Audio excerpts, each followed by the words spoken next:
Bienvenido y bienvenida de nuevo a nuestro estudio sobre el libro de Efesios. Seguimos avanzando a través de sus páginas, de sus capítulos, de sus secciones, de sus versículos, haciendo hincapié en todos aquellos detalles que nos permitan ver cuál es la necesidad del destinatario y cuál es el cuidado que el autor, Pablo, tiene con respecto a esa comunidad. Luego, a lo largo de la serie, hasta llegar a 14, iremos haciendo aplicaciones prácticas que nos ayuden a poder hacer una lectura también para un lector de nuestra época. Bienvenidos. Oramos y comenzamos el cuarto programa. Bendito bondadoso Dios que estás en los cielos, te damos gracias por tu amor y tu misericordia. Gracias, Señor, por todo cuanto tú nos das, nos bendices, nos diriges. Señor, queremos agradecerte el privilegio de poder estar juntos a través de este programa. Bendice, Señor, a cada uno de las personas que lo van a visualizar, que lo van a ver. Y gracias por todo lo que tú nos concedes. En el dulce nombre de Jesús. Amén. Pues bien, como decíamos, el cuarto tema, seguimos analizando cada una de las partes de forma progresiva. Y el tema 4 va a llevar un título que es el regalo de Cristo a través de la fe. Es decir, el regalo del ungido a través de la relación personal y estable con él. Fundamento, sin ninguna duda, de la verdadera religión bíblica. La verdadera religión bíblica no es lo que yo hago, la verdadera religión bíblica es lo que Cristo hace por mí o la deidad hace por cada uno de nosotros. Vamos a avanzar. Decíamos que el libro tiene 16 secciones y estamos justamente en la cuarta. El título lo conocéis y son el capítulo 2 del 1 hasta el 10. Seguimos leyendo la palabra de Dios, seguimos leyendo la Biblia y seguimos disfrutando de esa lectura especial que, como ya hemos visto, es sabiduría divina y a la vez revelación por parte de Dios. Y eso nos va a ayudar a permitir que lo entendamos como un libro diferente, un libro que nos ayuda a comprender las necesidades humanas del creyente. Esta sección del libro nos encontramos tres partes, del 2:1-7, 2:8-9 y 2, versículo 10. Ya explicamos por qué lo dividimos así, simplemente porque hay puntos en cada uno de... Hay un punto en el capítulo 2, versículo 7, hay un punto en el capítulo 2, versículo 9 y hay un punto al final del capítulo 2, versículo 10. Comenzamos con la primera parte.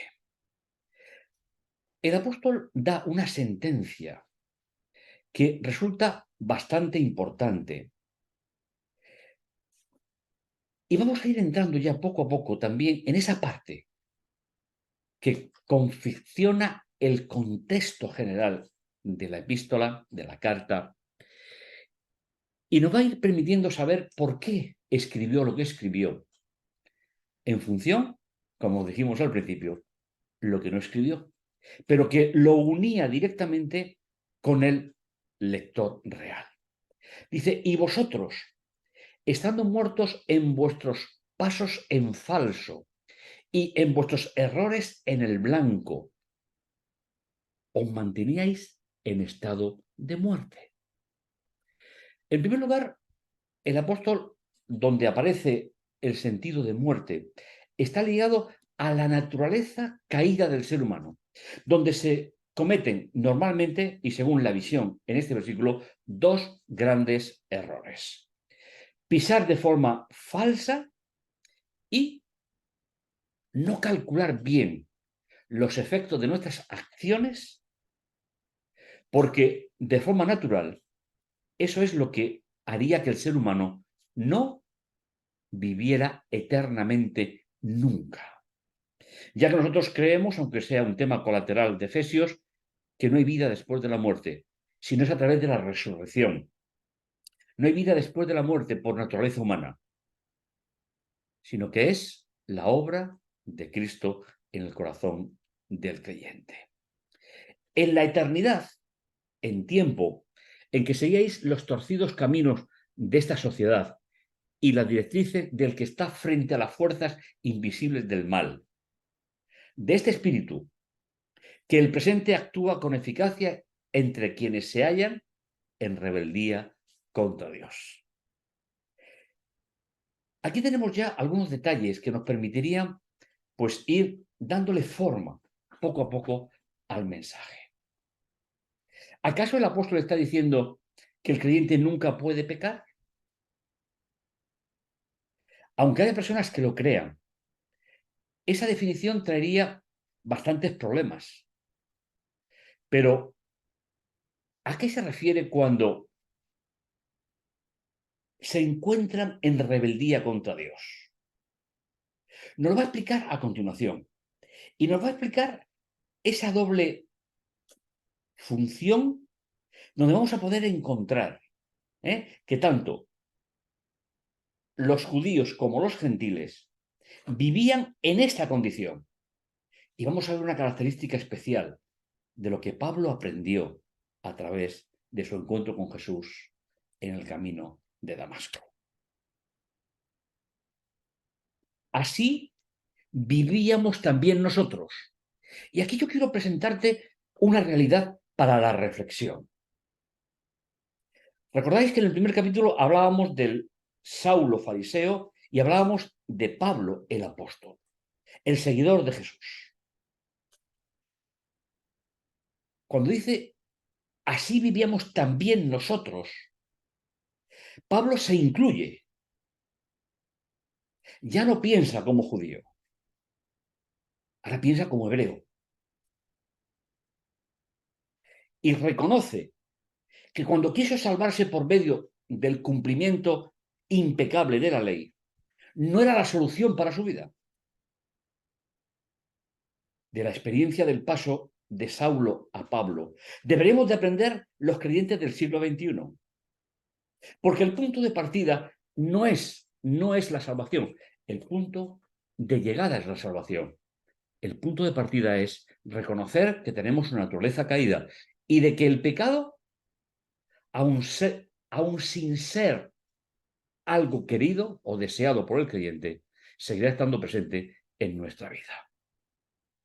Sometidos a nuestras desordenadas apetencias humanas, obedientes a estos desordenados impulsos del instinto y de la imaginación, y destinados por nuestra conducta o nuestra condición a experimentar con los demás la ira.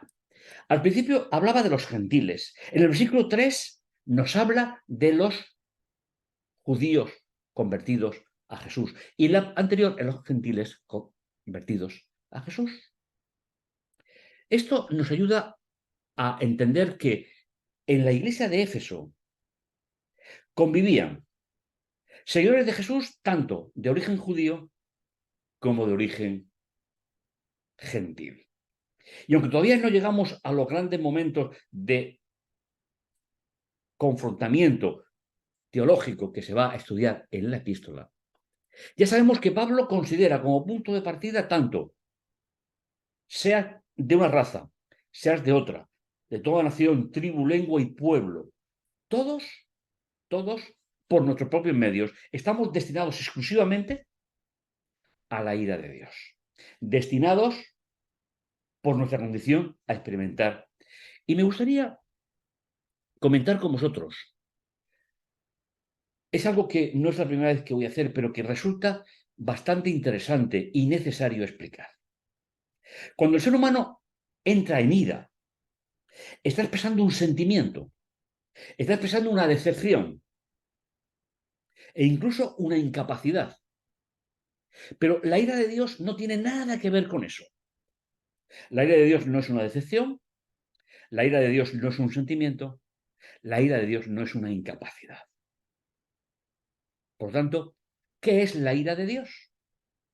La ira de Dios es, y así aparece en prácticamente toda la Biblia, es la aceptación divina de la condición caída de alguien que no acepta a Jesús como Salvador. Es decir, no es un sentimiento, es la aceptación de que alguien no quiera vivir con él, de que alguien no quiera estar con él. Y eso no será en la eternidad solo. La eternidad será el cumplimiento. Vivir con él significa vivir ahora, en el momento accesible de nuestra existencia o de nuestra vida. Por lo tanto, los que, sin pedir perdón por sus pecados, sin recibir a Jesús como su Salvador personal, están abocados a cuando llegue el final de sus días, no tener una continuidad, no haber una resurrección. Eso es lo que se llama en la Biblia orgé, es decir, la ira de Dios. La expresión más especial de parte de Dios a permitir que todos aquellos que no quieren ser salvos, que no quieren estar con Él, asuman el destino eterno preparado para ellos. Pero la piedad, el amor de Dios es grande e inmenso su amor hacia nosotros. Si decíamos anteriormente cuando hablábamos de la palabra amor, que es un amor inteligente, aquí tenemos otra dimensión que nos ayuda a comprender más lo que es el amor bíblico. El amor ágape es una idea de relación sin esperar nada a cambio. Y eso es lo que Dios tiene con nosotros. Por ejemplo, la palabra que se traduce por amor aparece en Juan 3:16, simplemente como un ejemplo. Porque de tal manera amó Dios al mundo que envió a su Hijo, para que todo aquel que en él crea no se pierda, mas tenga vida eterna. Jesús vino a resolver el problema del pecado de la humanidad. Y aunque no hubiese habido ni un solo ser humano que hubiésemos respondido a ese llamado, Él habría venido igual. Porque la tierra como concepto y la raza humana como identidad tienen que ser rescatados. Aunque individualmente ninguno de nosotros hubiese aceptado jamás la propuesta de Dios. Por lo tanto, la piedad y el amor en este versículo 4 son sinónimos. La piedad es grande e inmenso es el amor de Dios por nosotros. Dos pequeñas frases que son realmente importantes para nosotros. Por eso, y vuelve de nuevo al estado original de la raza humana caída. Por eso, aunque estábamos muertos en razón de nuestras culpas, es decir, para unos sin ser consciente de pecado y para otros, aun siendo conscientes, no tener la solución definitiva, nos hizo revivir juntamente con Cristo. ¿Por qué? Porque la salvación es pura generosidad divina. Ese plan que hablábamos al principio, antes de la fundación del mundo, está relacionado con la naturaleza de Dios. Y nadie que reconozca a Cristo como su Salvador personal, que lo reconozca como Dios, como ser humano y como Dios, eterno y trascendente, a través de la obra que realizó en la tierra, podrá ser salvo. Porque la salvación es un regalo generoso de nuestro Dios. Qué importante es esta idea. Y nos resucitó y nos sentó con Cristo en el cielo. El versículo 6, si me permitís, es un semitismo. Está expresado en la idea semita. Cuando un semita quería explicar algo, solamente disponía de dos formas del verbo. La forma acabada y la forma no acabada. Cuando algo estaba seguro de que iba a ocurrir, lo mismo que estaba seguro de que algo había ocurrido, se pone siempre en una acción terminada. Y cuando no tiene seguridad de que algo va a ocurrir, se pone en la forma que no es terminada. Y esta idea, aunque parezca un poco extraña para nosotros, aunque lo es, nos va a ayudar a entender algún detalle importante. Nos resucitó, nos sentó con Cristo en el cielo. Está asegurada, está ratificada. No hay duda para Pablo. Aunque todavía falta, y hemos hablado ya de la espera inteligente, aunque todavía falta el tiempo, no nos puede faltar en la esperanza la seguridad de que solamente reviviendo junto a Cristo nos sentamos y seremos resucitados cuando Cristo vuelva por segunda vez. Qué esperanza tan maravillosa la que nos encontramos en este texto. Un texto precioso que nos ayuda a reforzar nuestra fe, a reforzar nuestra esperanza. Y eso es lo que justamente me gustaría que pudiésemos entender. Y ese Jesús en el cielo desplegó así ante los siglos venideros toda la impresionante riqueza de su gracia, hecha de forma bondadosa, especialmente para el ser humano, en Cristo Jesús. Una preposición que ya conocéis y que hemos dicho, pues prácticamente hemos repetido en todos los capítulos de la serie, que va dirigida hacia el interior de algo. En este caso, hecha bondad para nosotros hacia Jesús, como el autor y el consumador de nuestra fe. Reitero la idea de la belleza de este texto. Es un texto de confianza, es un texto que realza realmente la esperanza de poder revivir junto a Jesús. Si llegamos a la venida de Jesús vivo o si llegamos pasando por el descanso, la seguridad no está en ti, no está en mí, ni tan siquiera en lo que hago, sino en lo que creo y, por lo tanto, lo que soy en mi vida. Vivo una relación personal con Jesús, Él hace el resto. Vivo solamente una relación personal conmigo como ser humano. Me queda mucho que hacer todavía para llegar a aceptar a Cristo en mi vida. En efecto, dice el apóstol, y vuelve a utilizar verbos en acciones terminadas. Con eso, decíamos hace un instante, realza la seguridad. En efecto, habéis sido salvados gratuitamente a través de la fe, la relación personal y estable con Jesús. Es una pena que haya todavía creyentes que, habiendo aceptado a Jesús y habiendo aceptado la obra de Jesús en su vida, tengan dudas y sigan diciendo, bueno, si soy salvo, bueno, si tal vez. Yo me pregunto, ¿de quién dudamos? ¿De Jesús o de nosotros?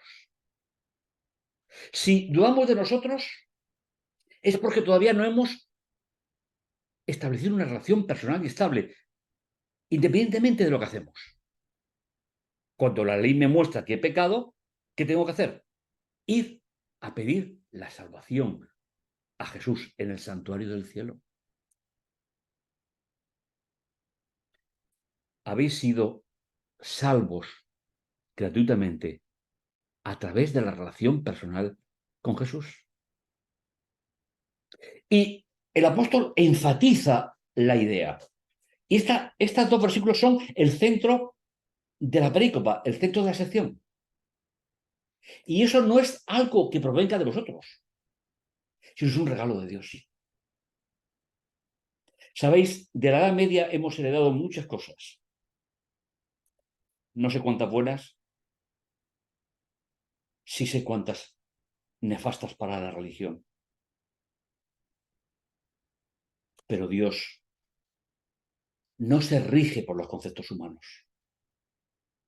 Dios se rige por su propia naturaleza, por su propia decisión. Y enfatiza en el versículo 9, no es pues cuestión de obras humanas. No es que seas griego, no es que seas gentil, no es que seas judío.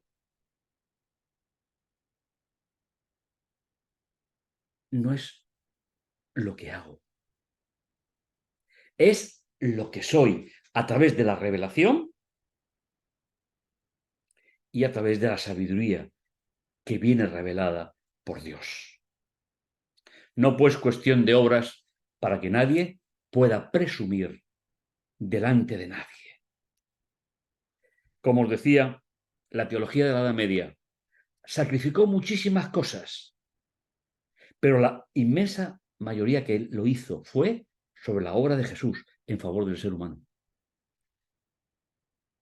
Permitidme leerlo, sin comentar, leerlo al completo. En efecto, habéis sido salvados gratuitamente por la fe, y eso no es algo que provenga de nosotros, sino es un regalo de Dios. Y el motivo es muy simple.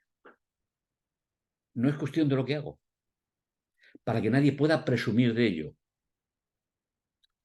El motivo es la relación personal y estable con Jesús. Y no dudes nunca de que esa relación personal te llevará a la salvación.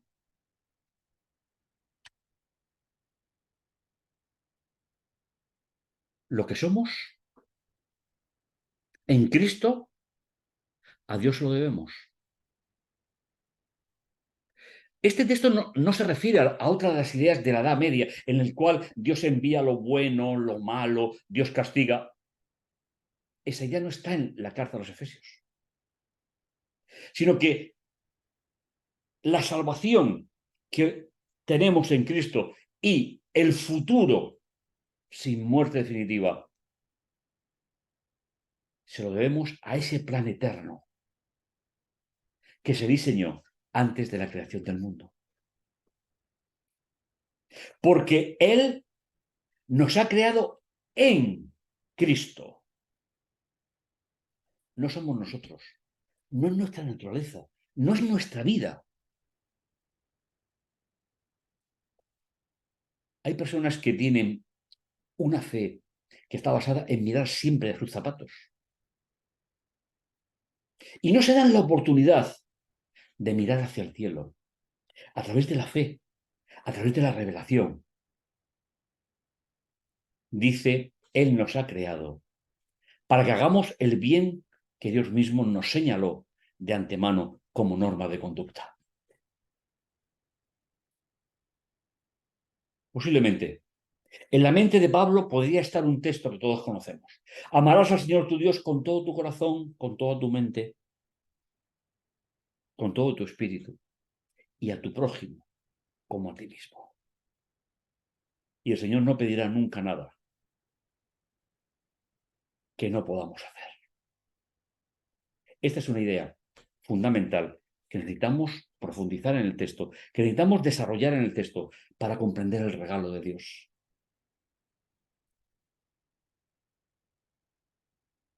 Ese regalo va a ser ampliado, va a ser explicado convenientemente en el resto del libro. Pero ya tenemos grandes cosas preparadas para nuestro entendimiento. Ya conocemos cuál es el origen de la salvación. Ya conocemos cuál es el medio en Cristo Jesús. Ya conocemos el poder renovador, el poder del Padre. Aquel que también era Dios por toda la eternidad y seguirá siendo Dios por toda ella. Conocemos la revelación, conocemos la sabiduría revelada. Cuando Jesús resucitó de la tumba, había solucionado completamente el problema de la humanidad. Ahora solo falta que yo voluntariamente acepte ese regalo de Dios. Y eso iremos desarrollándolo de forma continua en los capítulos siguientes. Y el siguiente llevará por título: Uno en Cristo, uno en el ungido. Y vamos a ir entrando poco a poco en todas esas ideas que necesitamos analizar por ser para los efesios, pero también por ser para nosotros. Te deseo que el Señor te bendiga, que el Señor te guarde y que el Señor permita que podamos seguir analizando, aprendiendo y sabiendo más de ese plan de Dios para nuestra vida. Que el Señor te bendiga, que te guarde. Nos encontramos en el siguiente programa.